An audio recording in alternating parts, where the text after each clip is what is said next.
ॻोठ अबाणे यार ॿई हलंदासे ॻोठ अबाणे यार ॿई हलंदासे ॿई हलंदासे ॿई हलंदासे रख मुंहिंजे मौला ते ॻोठ अबाणे यार ॿई हलंदासे ॻोठ अबाणे यार ॿई हलंदासे ॿई हलंदासे ॿई हलंदासे रख मुंहिंजे मौला ते ॻोठ अबाणे यार ॿई हलंदासे ॻोठ अबाणे यार ॿई हलंदासे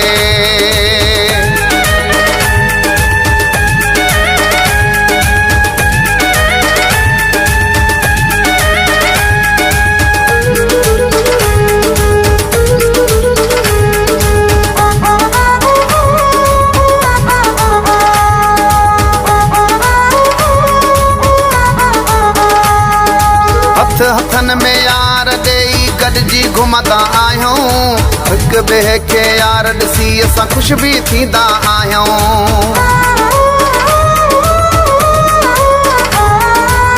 हथन में यार ॾेई गॾिजी घुमंदा आहियूं हिक ॿिए खे ॾिसंदे ॾिसंदे ख़ुशि बि थींदा आहियूं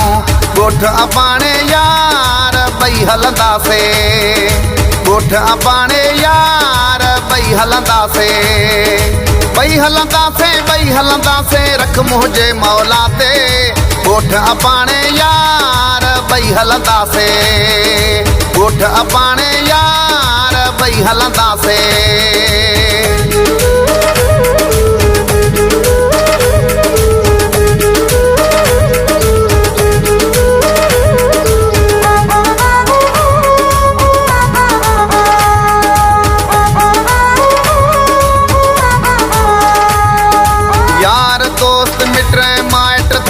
घुरंदा आहिनि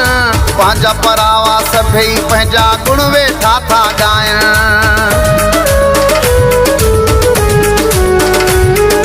यार दोस्त मिट माइट दुआऊं घुरंदा आहिनि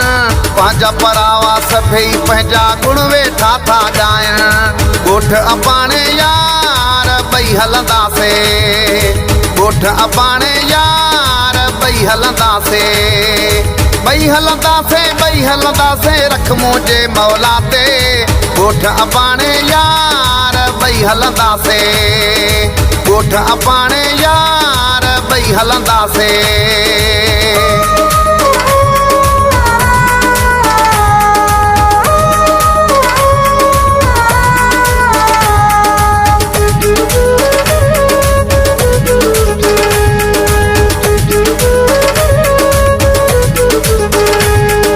ज़ीशान चवण ख़ुशि थींदो आहियां गीत मां लिखंदो आहियां सुहिणा साईं तो ते वेठो शेर ठाहींदो आहियां